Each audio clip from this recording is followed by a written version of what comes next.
So, good afternoon, everyone. I'm glad everyone can swing by to see my presentation.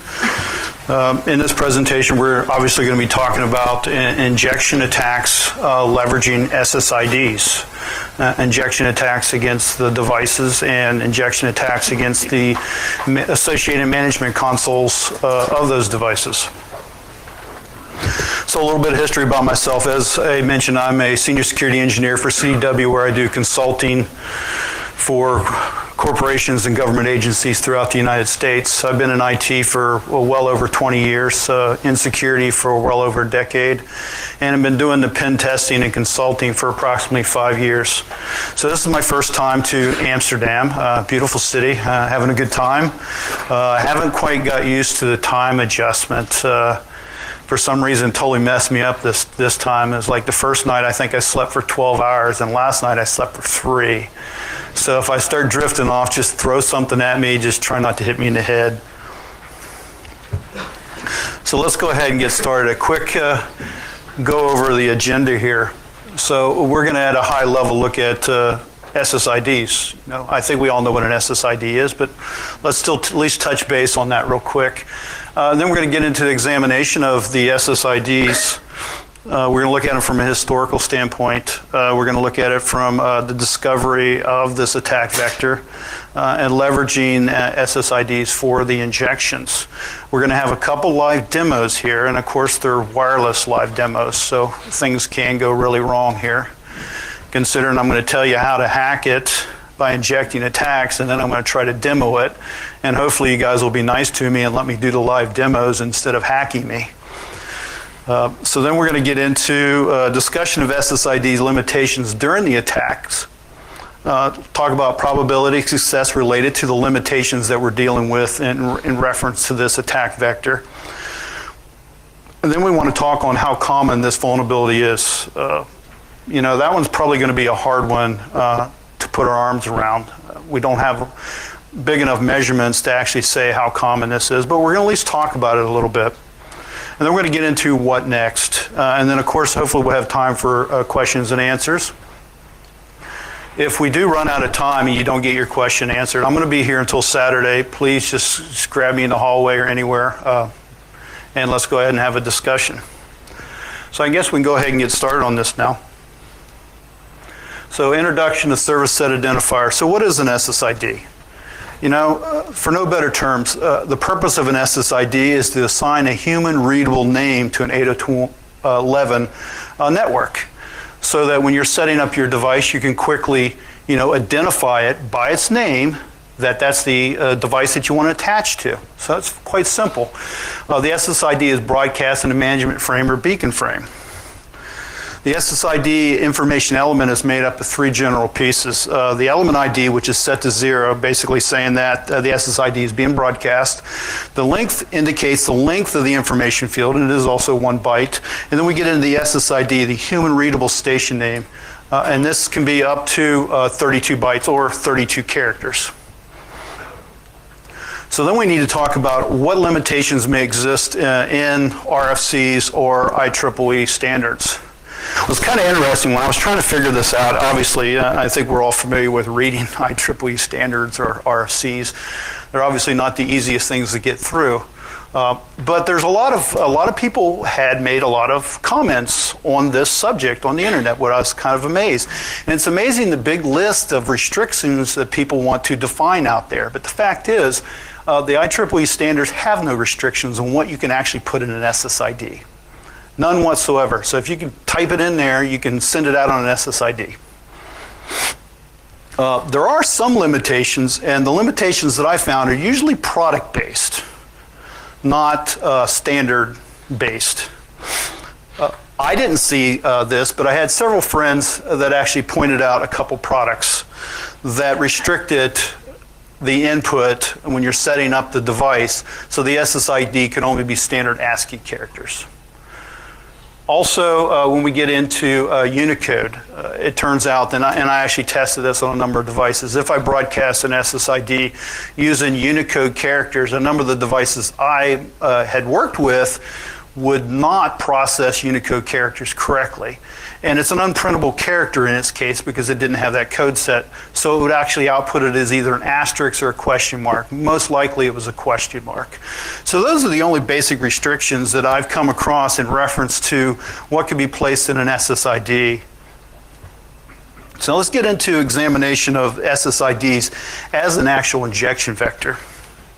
So looking at this from a historical standpoint, when I started my research, I initially couldn't find any good material other than I had found a couple advisories that had gone out by Rafael Domina Vega from MWR Info Security. But further analysis of this, I found that he did write a white paper in 2008 called Behind Enemy Lines, and I'd recommend you take a look at that because it looks at other injection vectors, not just SSIDs, but SSIDs were a part of this paper that he actually put out. So I recommend looking at that. Since then, there's only been actually 3 advisories that I could identify that specify SSIDs as a potential injection vector on products.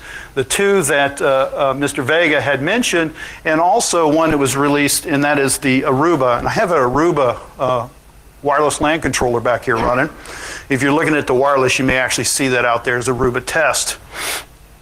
It turned out that they actually patched this product in 2011, 2012. It was about a year ago.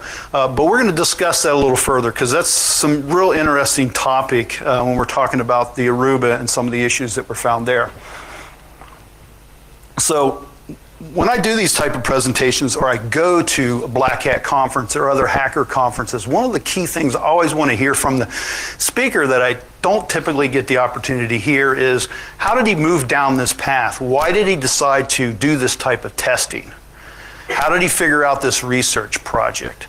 So when I do presentations and I'm doing something like this, I like to at least touch base on that so everyone goes, oh, I understand what you were thinking or where you were going. So when it comes to this particular project, like many of the projects I do, it's kind of this what-if scenario. So you're sitting at the console of a device and you're getting ready to configure it, and I've been doing this for a number of years, and you sit there and you scratch your head and you go, what if I entered this at the prompt? What if I entered this into the configuration? And that's how this started out also. In this case, I was actually looking at a Cisco Lynx WAP 200, which is a small business product. And it was sitting in my office, and I received an email from some guys running a conference down in Louisville, Kentucky. And they said, hey, Daryl, we want you to go ahead and do your Format String Vulnerability 101 presentation down there. And it was the same time I was actually playing with this WAP 200. And I go, what if? So I broadcast out an SSID containing format string specifiers and was able to trigger an exploit in these particular devices. So that's how this whole project started. From there, it moved on and go, well, what else can I send out? What other products are vulnerable? And we've expanded it out and have tried to look at a number of products and look at a number of different vectors using SSID as the injection point. So here's the devices that we actually looked at, that we actually found vulnerabilities in. The Cisco Lynx's WAP 200, WET 200. It turns out that the entire small business office suite associated with the 200 series was vulnerable. We also had found this in a SonicWall TZ210. These are the dates that the actual patches were released. And the Aruba WILC 620, 23 February, and a Wi-Fi Pineapple Mark V. So you can see most of the patches that have gone out in the last month. So it's fairly recent material. So let's get into the first one where I started off, and that is the format string injection vulnerability on the Cisco Lynx's small office products. So how many people here know what a format string vulnerability is? Okay, probably about a quarter of you. So what I'm going to try to do is give you a quick 15, 20-second description of what a format string vulnerability is, and hopefully I just won't confuse you more. Well, it turns out a format string is basically a coding vulnerability, and it's based on the output of a function. So you can define what that output would be in the program using format string specifiers. An example would be a %s would tell the function to output the data as string data. So you write a program, it takes input data as string data, and then the format string specifier says output it as string data. The vulnerability occurs when the programmer fails to specify the format string specifier in the code. The code still seems to work. String data in, it says, okay, string data out. The problem occurs is when you don't put standard string data in and you put format string specifiers in as the argument. What happens then is the device doesn't evaluate that as string data. Since it doesn't have the specifier telling it to do that, it'll actually process that as format string code and cause strange things to happen. So hopefully that explained it and you got a basic understanding of that. So to start with, the Cisco Linksys WAP 200 and WET 200 I was working with has a function called a site survey function. The purpose of the site survey function is during the setup of the device. With the WET 200, which is a bridging device, it helps you identify other access points. On the WAP 200, which is also capable of extending a wireless network, it also will identify all the radios that are nearby that you can attach to during this process here. So by clicking on the site survey, you list all of the SSIDs that are broadcast in the regional area. So where this attack takes place is, let's say we fire up an airbase, which is a soft AP, and we set up the SSID to contain format string specifiers %x, %x, %x. And then we click on site survey. If we look down here, let me expand this up a little bit. We can see that we don't get %x, %x, %x on the screen. We actually get data that's dumped from the process stack.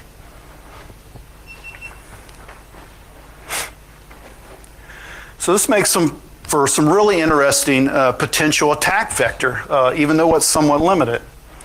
So it turns out when I was doing analysis on this, and I've done some work on a number of format string vulnerabilities. This one had a lot of strange anomalies. For example, let's say I wanted to put 5% X's in there. It would crash the device. And I couldn't figure out initially why 5% X's would crash the device. The first thing I thought, remember, the SSID link limitation is 32 bytes. A single %X will read 4 bytes off the stack, which is 8 characters. Or 8 bytes of data. So if I read 5 of them off there, that could potentially be up to 40 bytes of data, which is more than 32. So I originally thought, well, that's why it's crashing.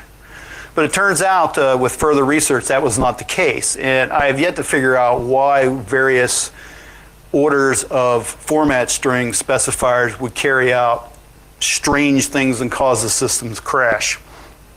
And trust me, I crashed the system many, many times. Also, an example, attacking Linux-based systems, there's a method called a direct perimeter access. When I thought, well, maybe I can get by all this stuff by using direct perimeter access. As I mentioned, we can use the %X's to pop data off the stack.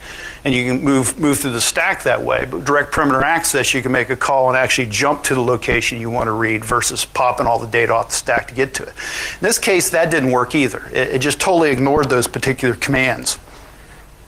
So it was really strange, but after a lot of work, I successfully got control of 4 bytes on the stack by using various format string specifiers in a strange and bizarre order that makes absolutely no sense whatsoever. This testing was all done pure trial and error. Okay? I crashed and reset the device several hundred times, and I spent a full day of Christmas vacation. Actually, I probably spent more like 3 days of Christmas vacation playing with this. Just constantly putting in new SSIDs with different string orders until I actually got some level of control on the device. Now, the order I'm going to show you, like I said, makes no rhyme or reason to me, but I expect there's probably other orders of format string specifiers that actually work. So this is the SSID that I broadcast. It's actually 32 characters long. It turns out that with this, I'm able to get control of 4 bytes on the device. So we blow that up there. So you can see we can output more than 32 characters of data. Pretty straightforward. And we can see that the %Gs are a strange one, and it varies from system to system on what format string specifiers are valid or not valid. G will actually read 8 bytes off the stack versus 4 bytes, so it gets you a little further through the stack. %S is a floating pointer, will also read 8 bytes off the stack. %C will read a single byte off the stack. %X will read 4 bytes off the stack. So simple as this, we put in the 4 A's here, hoping that it ends up on our stack. And then we walk through the stack, popping data off until we get to that. Thus we get to the 4141414141. With the ultimate goal is, now you could potentially change those 4 A's to match an address in memory. And using %S, you could read arbitrary memory, or %N, you could potentially write arbitrary memory, giving you the ability to overwrite various things on the device. The problem here is this is as far as I got, because any alteration to this string will only crash the device. The A's can be altered with about a 50-50 chance that you're going to crash the device. So this is not 100% reliable. Getting that part is somewhat not even 100% reliable. That's being kind, because it turns out that this has to be the first one in order. So when the SSID shows up in the site survey, if it's not the first one, this won't work. Okay, it has to be the first one. It turns out the data that it actually reads, if it's further down, is data from the previous AP, access point SSID. So it is possible to use multiple SSIDs and generate the data that you need to read from the previous one and get a higher success rate. But this is definitely unstable, and it will crash the system 50 ways from nowhere, over and over and over. But from a proof of concept, we show that we can basically get control of 4 bytes on the stack with the possibility to actually carry out some kind of code exploit on the device. But remember, we got to do this all with 32 bytes of data, so it's a lot more difficult. So what you may be able to do from the 32 bytes, you may not be able to actually pump in an entire exploit code easily unless you use multiple SSIDs and you can get a 32 byte chunk of code, which may be possible. But most likely you could use the %N function to overwrite something critical like the password on the device out of memory, giving you the ability to log onto the device and take control of it that way. Like I said, this vulnerability is reported to Cisco. We talked about it a minute ago. It was fixed here about a month and a half ago. This covered all their 200 series product, which was about 4 products. And this device is also vulnerable to cross-site script injection attacks into the device. So where's my next step on this device here? Because I didn't want to just drop it dead. One of the things I want to do is set up a method to monitor crash dumps, because I don't have that ability right now. So it's just totally blindly trying to carry out these exploits. So I want to hardwire a serial or JTAG connection on the circuit boards of the device. At this point, I'm not key on hardware hacking. So I'll probably get some friends that I know to give me some kind of feedback on actually how to identify where I need to land on the board. And attempt to build a stable attack to modify arbitrary memory, which would be totally cool. So let's move on to cross-site scripting injection vulnerabilities.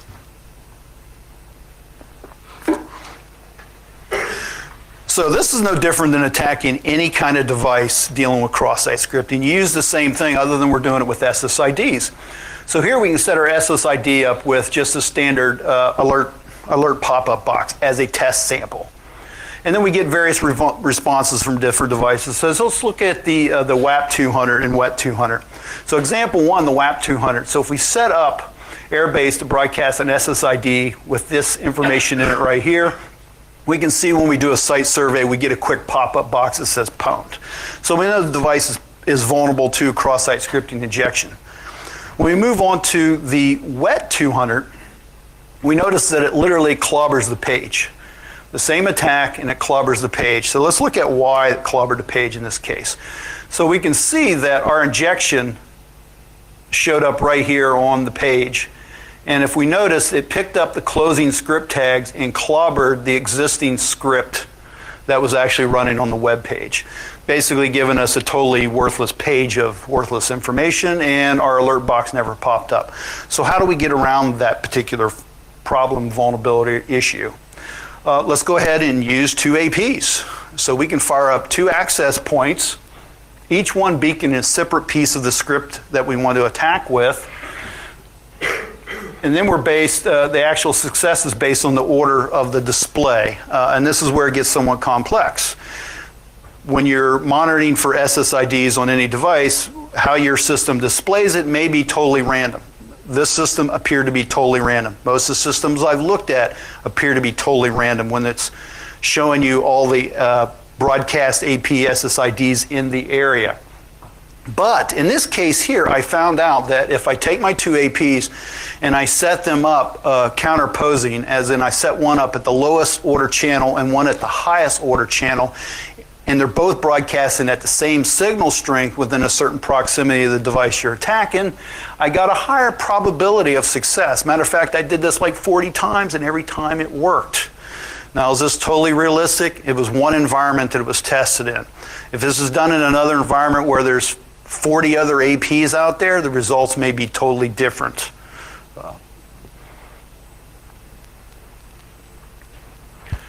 Also, one of the things to remember in this particular attack, this is standard cross-site scripting attacks. You can inject other things besides script tags, iframes, objects, images, embedded, which can be quite interesting. In several of the live demo examples that we're going to do today, we're actually going to use image tags and iframe tags to carry out some live attacks. So let's go ahead and look at some of the SSID limitations during attacks. So what keeps us from owning everyone? It's real simple. 32 characters, that's all we can inject into an SSID. So we got some serious limitations.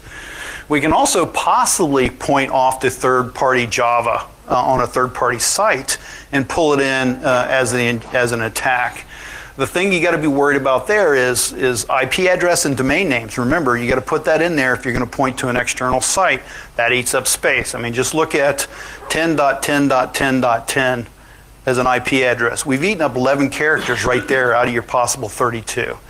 So the amount of the injection area can be eaten up quickly. Also, we deal with a lot of idiosyncrasies of certain devices. As an example, the Wi-Fi Pineapple has a detail page that is vulnerable to this injection. So real quick, everyone know what a Wi-Fi Pineapple is? Anyone know what a Wi-Fi Pineapple? Okay, so we got a few. A Wi-Fi Pineapple, I have one back here. If I can hold it up without unplugging everything I have.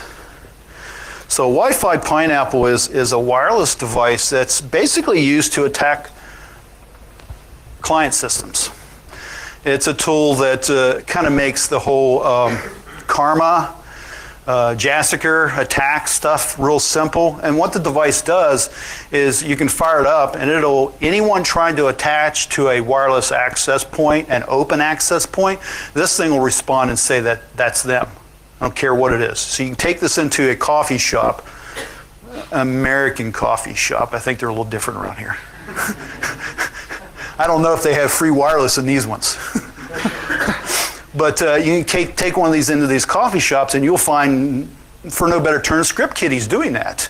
And they'll set in there and people will come in with their laptops and they'll set it up and attach this thing to the actual coffee shop's wireless and then have all the people that come in attached to them playing a man-in-the-middle attack. And we also use these when we're doing engagements at customer sites because it's like so simple. It makes the attack so simple. I can go into a customer site and fire this device up, and laptops that are actually plugged into the company network, if the wireless is still enabled and set up to attach to some open wireless, it'll attach to us. And then we can change the DNS settings on the device, reroute all their traffic through us, and do some pretty nasty things. So it's an attack tool. So this device has some, like I said, some idiosyncrasies about it. It turns out the detail page doesn't allow spaces. So you can't inject an SSID with spaces, it'll truncate it. It also doesn't allow backspaces. So if you put a backspace in there, it won't process that either. And again, one of the big idiosyncrasies we just talked about it a minute ago is the particular Cisco device requires two APs to inject the attack into it. So we run into various scenarios and situations that hinder our ability to attack these devices. Some devices have to be enabled, like the site survey function. If you're not running that, it's worthless. You can't attack it. How about enabling IDS features? We're running into a lot of wireless LAN controllers that have IDS capability. Those IDS capabilities need to be turned on. If they're not turned on, it limits the potential attack against these devices. And then always we have to deal with standard issues around the web browsers. The newer web browsers have a lot of protections built into them to prevent cross-site scripting attacks. So that has to be taken into consideration. So defeating some of these limitations. It'd be nice if we could defeat them all. We can't, but we can defeat some of these limitations. Dealing with the 32-character limitation, we can call JavaScript from a third-party site. It's probably one of the most effective ways of doing this. We can also get around some of the IP address space limitations by registering domains that are short. I registered ld1.us, 6 characters. You know, it's all fairly small. I don't think you can even get something smaller than that unless you're willing to spend some money, because they've been eaten up pretty much. But still a number of 6-character domains out there. So if you're interested in, or potentially think you may need a short domain for an attack, I would recommend actually register them now before all the 6-character domains are grabbed up. I know they're always opening up new domain groups and stuff like that, but they always sell out on all the 5 ones instantly and want to charge you big money for them. One of the also SSL only appliances. You attach to certain devices. The Aruba is kind of one of them that it only take SSL connections. So if you go to attack the stuff and someone's using a newer browser, you can't call a third-party Java site unless it's calling it off an SSL site. So those are things that have to be taken into consideration. So if you register your new 6-character domain with a new SSL certificate, then that problem goes away and you can still carry out those attacks. So defeating limitations. Oh, yeah. On the Pineapple, on the detail report page, how do we defeat those? Well, it turns out a backslash can be used to replace the space, but we're not allowed to have backslashes. But if we escape it with a /, then we can actually have that in there. So now we can get by the spaces and the backslashes by using backslashes and escapes. I know it gets confusing, but it works, and it does eat up some space, but it still makes the attack vector viable. Also, a big thing is, in a number of the tests that I did, I ran into issues with using script tags. And it varied from system to system, so it was kind of strange in some cases where it appeared to work. The scripts would run, it would grab the JavaScript, pull it down, but it would never run it because of some kind of corruption that was on the page. But one thing I found out that I could actually use iframes in almost every case 100% of the time and got it to work. Well, if we tie that into beef, hopefully everyone know what beef is. Not everyone knows what beef is. We got a few people, it's kind of a mixed match. Beef is a tool set used to attack web systems. So you can actually leverage this with a cross-site scripting attack and be able to control and take over the user's browser and host system using this tool. So it's really cool. So if you combine this attack with iframes in every case and do what's known as beef hooking, then you can literally take control of the devices remotely. Leveraging beef. So I'd recommend that. If you're not familiar with it, check it out. A shout out to those guys. They've done a great job with that. So cross-site scripting injections with the Wi-Fi Pineapple. So the primary status page on the Wi-Fi Pineapple has been patched as of version 2.7. It may have been patched a version before that, but I wasn't able to validate it. But I know for a fact 2.7 or higher, it's actually patched. Well, it turns out I had somebody order one of these products not too long ago, and it don't ship the patch version with it. So if you happen to get one of these Wi-Fi Pineapples, make sure you patch it with the latest, or you may have some problems. The detail report page vulnerability is on all versions. It is not patched. I talked to them. They said, oh, that would be easy to do, but I don't think we're going to do it. So that vulnerability exists, and it may never get patched for all I know. And of course, we've mentioned detail report page limitations and how to get around those. The cool thing is this attack can be initiated with a smartphone. Remember, it's attack, the Wi-Fi Pineapple is used to attack client systems. So you can use your cell phone. And an example, if you go in to a coffee shop and you think someone may be doing this, just tell it to attach to any weird name. And if it does, somebody's running something like this from the Wi-Fi Pineapple. So let's go ahead and dig into this a little bit here. So if we look at this here, hopefully everyone can see, this is my actual phone. You can actually see the cracks in it where I smashed the screen. But we can see that you can either set up a new network, and by putting either one of these, if you want to attack the status page and you think the system's still vulnerable to that, that's what you need to put in. And these will work. So if you actually want to try these, this is my site. That stuff's going to stay out there. Or you can do the detail page by backslashing the space and then escaping all the backslashes, and that'll actually work. So what will this actually do? And the whole goal is if somebody's in a coffee shop and they're trying to screw with you and attack your system, what it'll actually do is on their primary page, it'll pop this big image up that says Big Brother's watching you. The goal there is if they're in a coffee shop hacking you, they're probably not going to be there very long if they think somebody's watching them. And this is just one example. You could do some serious attacks against these devices if you wanted to do that. You can also inject image, iframe, object tags. I like the object tag. I was able to inject like audio, so you can actually say stuff to them and inject sound, music, whatever you want. So you can do some pretty interesting things. The script injection will work on the detailed page, but that's where I ran into the issue where I tried to pull the Java code down and it wouldn't execute. Looking at the page structure, it was corrupted at the end of the script tag, so the incoming data would not execute for some reason. So let's go ahead and do a demo.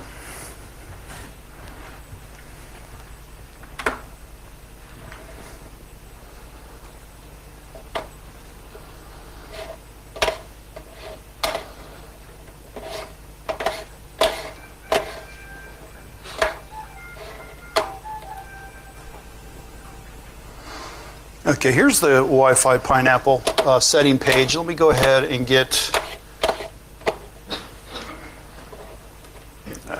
this up here real quick. So I'm going to do this live, so let me go ahead and get logged onto my cell phone.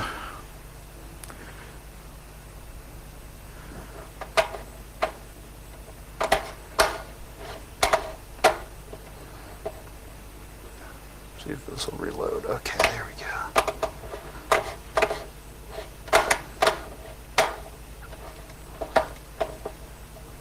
Think they can make a bigger podium?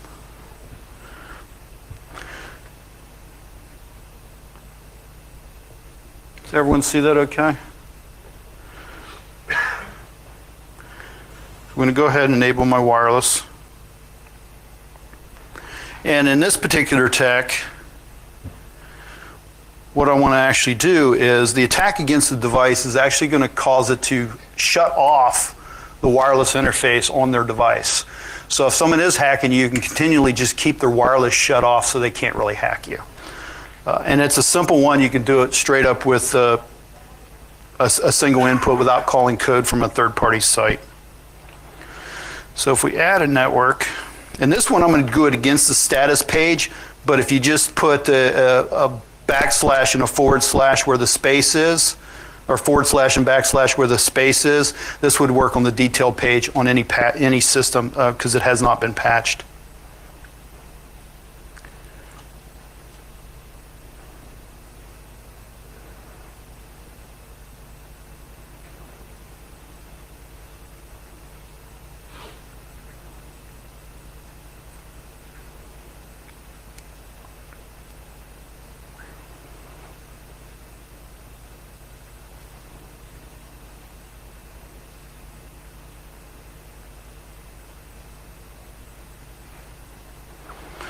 So we see we're just putting in there an image tag, source equals wlan.php $stop.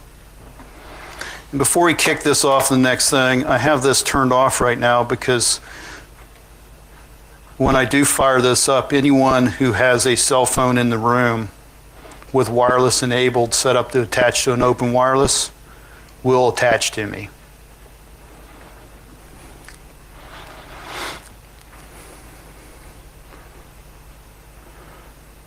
So we can see it attaining an IP address, and it's connected. See at the top, it connected with the IP address to this device.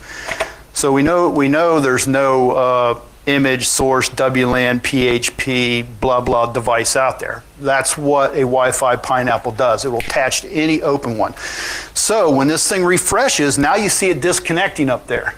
Why did it disconnect? Because our hack took place on the device. So if we look down here, we see we have a broken image tag.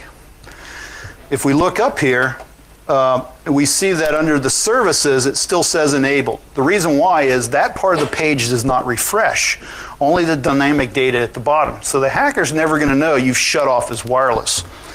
If we go over here into, let's go ahead and do a status update, well, we can see it's disabled. If he turns around and re-enables it,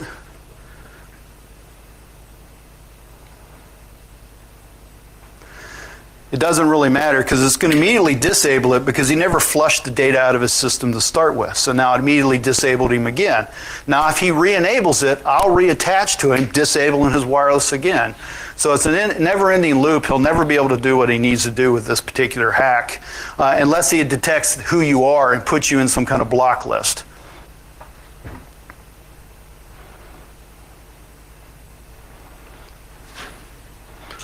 Now let me turn my phone off before y'all hack me.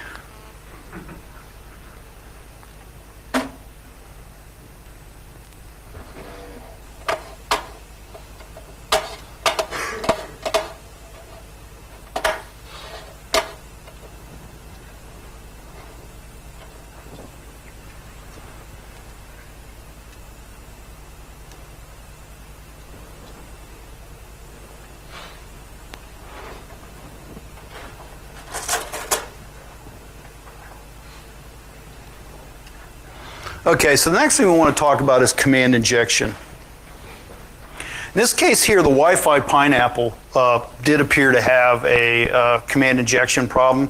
I wasn't able to successfully get it to work, but I still want to talk about it because I think it's very doable and a viable injection vector that probably exists on other systems out there.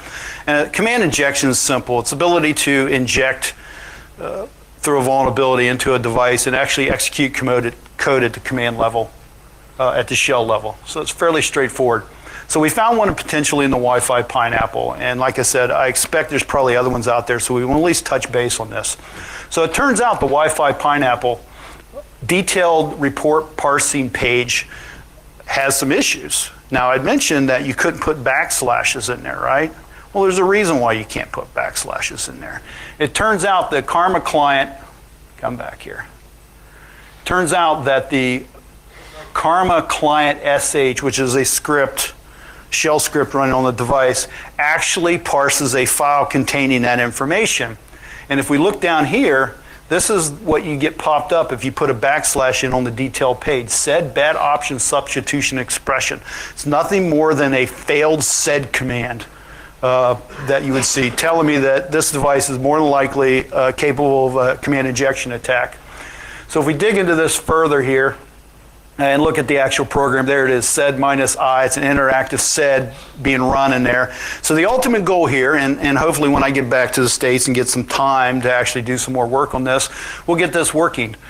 So the ultimate goal is to create an SSID that will actually go through this parser without a problem and execute a command at the command level. And if the user's running as root, which more likely is going to run at root level, which I think is very possible. Now, I was able to get this to fully function when I ran the Karma client SH from the command line using live SSID broadcast information. I was able to build one that worked. But when I ran it through the web interface, it didn't work.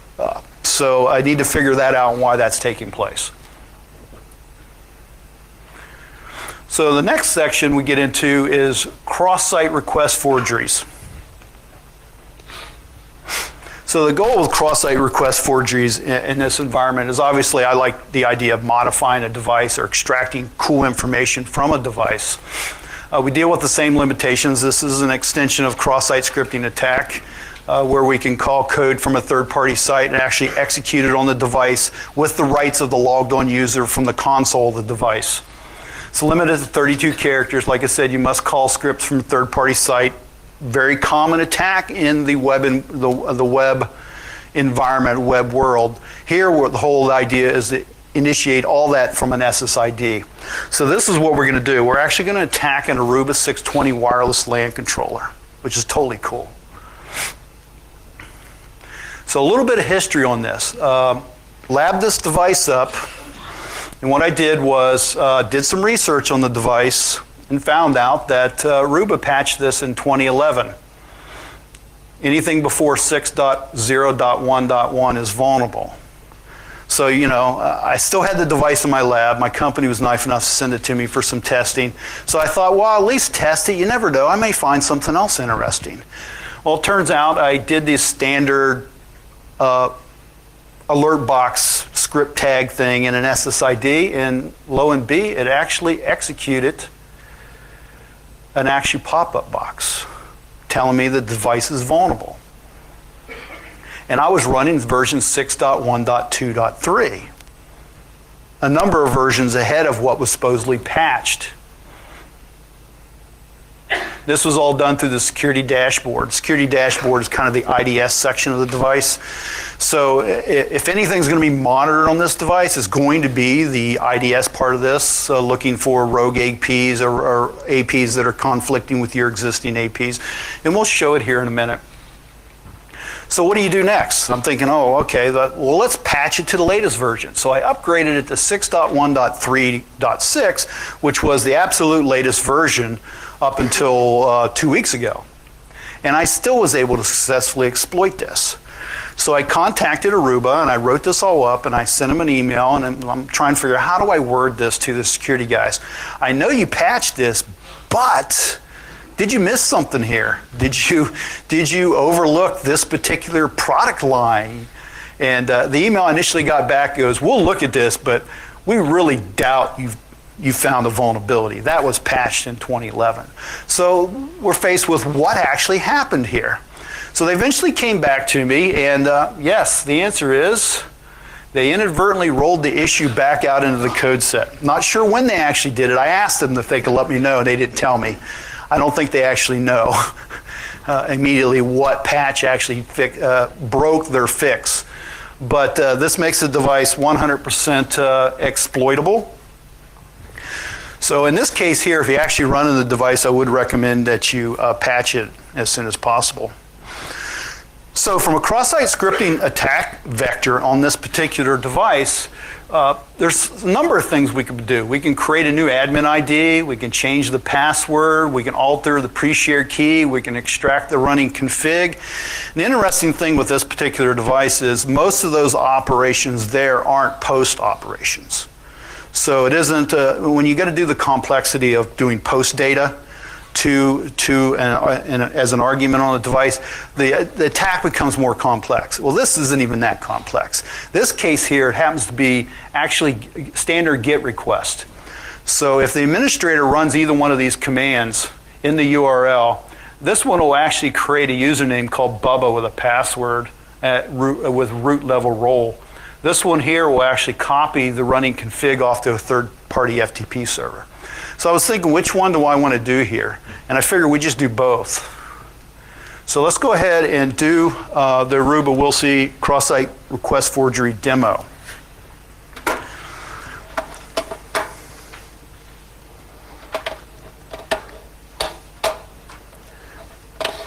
Now this has been set in idle for a minute, so it may take me a second to get logged on here.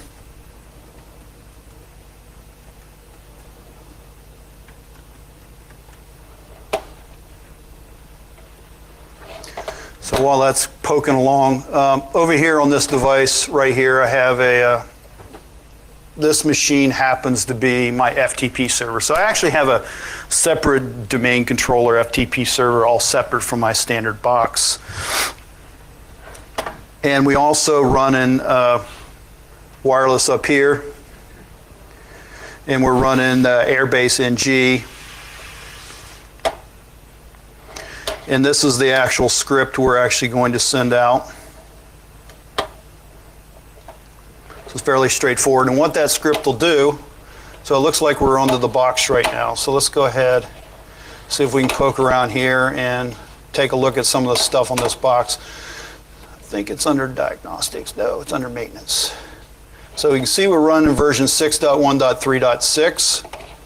If we come over to the dashboard, we have the security section of the dashboard, and we can see Okay, everything's looking good. We can see there's 42 APs out there interfering, 45 total APs. No rogue APs at this point. Let's see if we can click on here. Nothing nasty happens, so apparently you guys aren't hacking me yet that I know of. And if we come over here under configurations, we can scroll down here to administration, and we can see that there's one admin ID with the role of root on this device. So what's going to happen here, let me see if we can get this up here.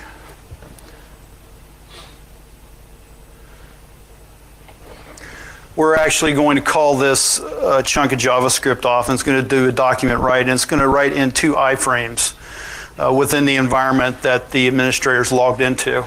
And it's going to execute, it kind of truncates it off there, but we're actually going to create a user ID, and we're actually going to copy the running configurations of the device off to the third-party FTP server in this attack.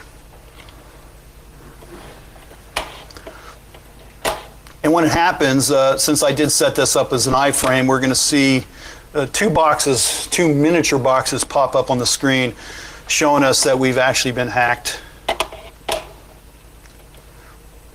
Okay. Let's see if it starts up okay. So we have that running. Let's pop down here so we can see this. Not sure how long this will take. Minute. Half a second, 30 seconds, 10 seconds. It varies. Considers when it's in the cycle. So you can see something's happened. So our rogue SSID hit the device, executed that code, pulled the JavaScript off my website back here, and 2 things should have taken place at this point. 1, it should have created us an ID on the device. Let's see if that actually worked.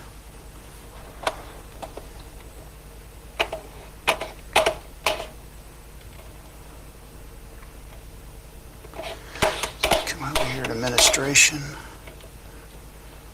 And we can see it created an ID called Evil Hacker with the role of root. And if we come over to our FTP server, we can see now that we have the full running config off the device has been transferred to our third-party site. And this was all done simply with an SSID being broadcast while the actual IDS part of the device was being monitored.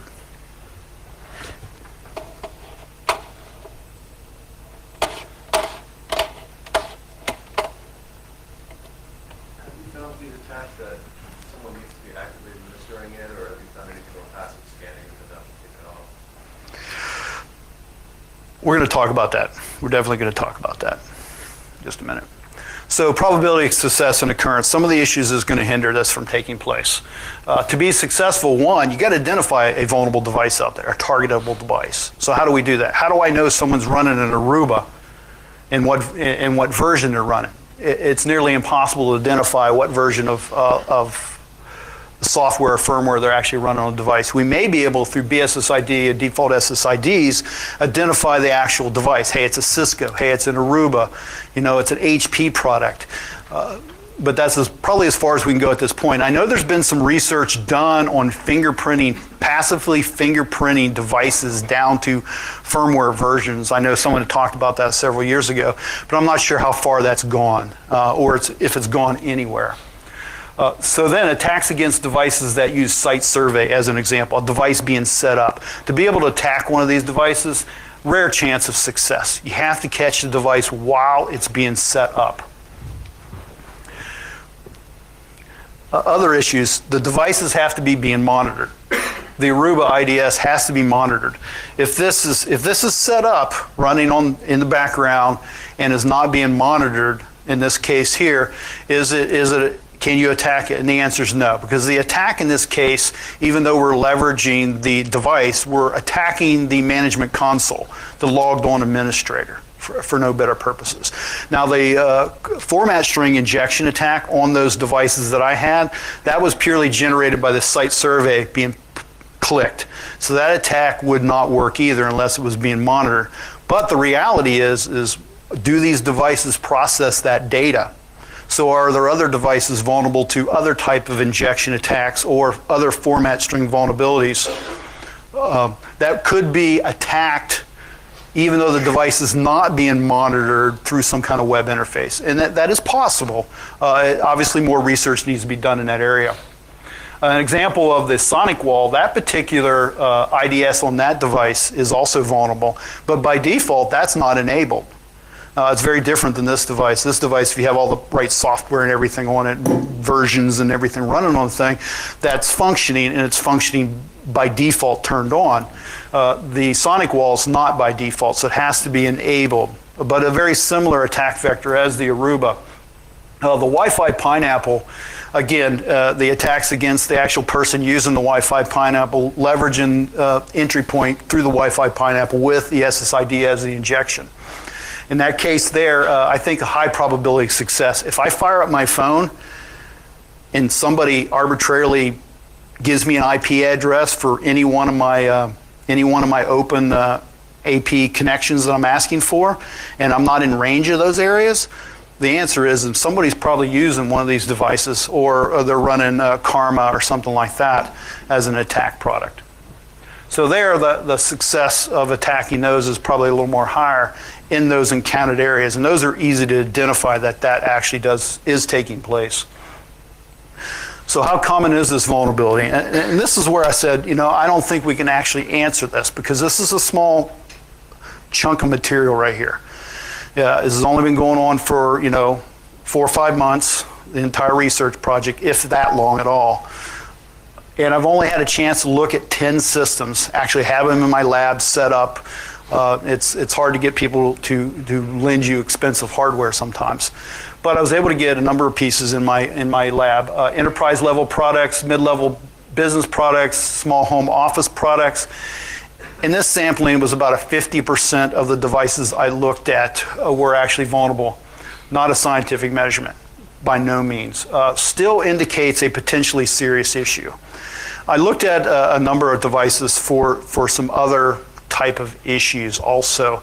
And I found some devices, even though I couldn't exploit them using what we talked about here, they still, as an example, would render HTML encoding as an example. They blocked the script tags and all the attack stuff, but yet I could actually set an SSID to show up as a telephone or a teddy bear by using special HTML encoding. And one of the other devices that I don't mention here, it had an export function where you can export all the historical data as XML. And I was able to totally trash the XML structure. Couldn't carry out an exploit, but I could damage the XML structure on the device. So moving from here into the future, what next? To start with, I've looked at 10 devices. There's a number of, literally hundreds and hundreds and hundreds of devices out there that have not been looked at. Enterprise level, mid-level SOHO devices, and that's where we need to actually start looking. We need to start looking at other Wi-Fi stuff. What about wireless drivers? Now, I've looked at your typical Mac default drivers and your Windows default drivers, and have found no issues in those. But that doesn't mean third-party drivers won't, for other products, may be vulnerable to some kind of injection attacks via SSID. What about smartphones? I have one smartphone, mine. It's not vulnerable, but that doesn't mean there isn't other products out there or applications that run on these devices that could be vulnerable to some kind of SSID injection attacks. Those are things that have to be looked at. What about third-party applications that aren't, that they're not an appliance, they're not embedded, they're code that are running on a Windows, Mac, or Unix environment? How do they process SSID information? And what's the potential injection vectors associated with that? So that's where I got a challenge. There's a number of people in this room. You've seen how easy it was, how simple it is to just fire up Airbase NG and broadcast an SSID. I expect to see dozens of them between now and Saturday. There's no reason why not to. But go ahead and test the devices that you have access to in your home, in your places of business, And let's identify, are there any other ones out there that are vulnerable? If they are, let's go ahead and contact a vendor. Let's get the vendors to fix these things, because remember, it's all about security, not insecurity. And then shoot me an email. So, because I'd like to keep this project ongoing and kind of expand on it. It'd be nice to find other potential attack vectors associated with the SSIDs, maybe other type of injections that can be done that I haven't thought of. Please share with me. I'd like to continue this project and hopefully build on it, and hopefully add other products that are vulnerable to this list as potential examples. And I think that probably right there opens us up to any questions you may have.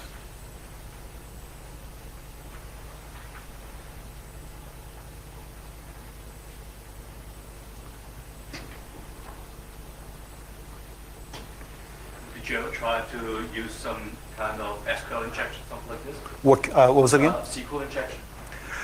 The question was, have I actually tried this to do SQL injection? No, but it was only a couple weeks ago I was at ShmooCon and got into a conversation with somebody on that and thought, well, that's interesting.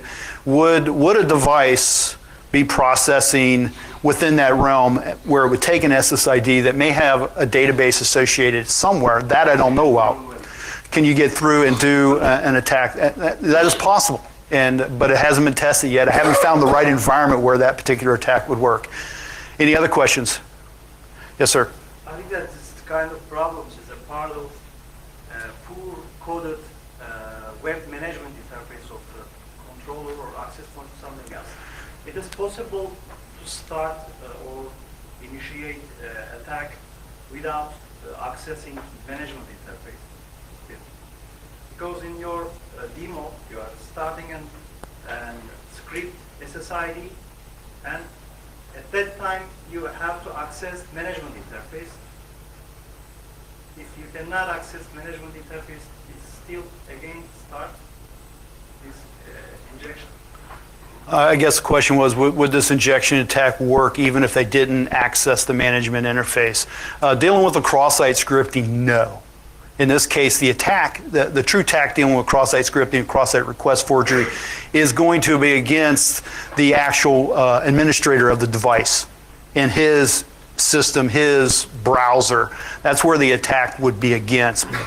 The entry point is through the SSID and the actual device, as an example there.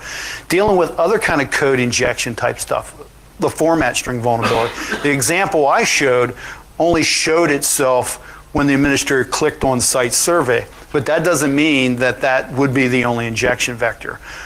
And that would be the one of the cases that I could say there is a possibility somewhere out there that just broadcasting SSIDs with format string specifiers would trigger an exploit on a device without any administrators being logged on. Theoretically, that is possible. I have not found one doing that yet. Any other questions? Yes, sir. Tried your malicious URL, like through URL shortener service. You know, try to, I guess, to provide the shortened URL. Get the same effect by having it been redirected, maybe. The question there was, have I tried one of the URL shorteners as part of my injection vector? And it turns out I looked into that. That was the first thing I looked into, and I found out that I could register a 6-character and still be shorter than them. So I just used what I was able to create. Any other questions? Okay, if that's, one more. Do you try to play with the longs value of the SSID? You want to say that again? The longs value, the header of the SSID in the beacon frame. The longs value, some available. In that case there, I hope I got it right, within the radio name, the SSID, no, just what we showed here. I didn't dig into actual injections further down into the wireless protocol. And definitely an interesting vector. Got one more minute. One of the things to consider outside of this that caught my attention was I'm seeing so many systems actually processing host names. So even when you connect with an SSID, your device passes its host name. Now, even though that's not required as any of the protocol standards out there on any devices or used for anything, management systems are actually taking that data from the client systems now during the connections. So you can connect with your wireless, but then you pass your host name, which can contain this type of injection data, and who knows what may come of that. That's it. Thank you very much for attending. I appreciate it.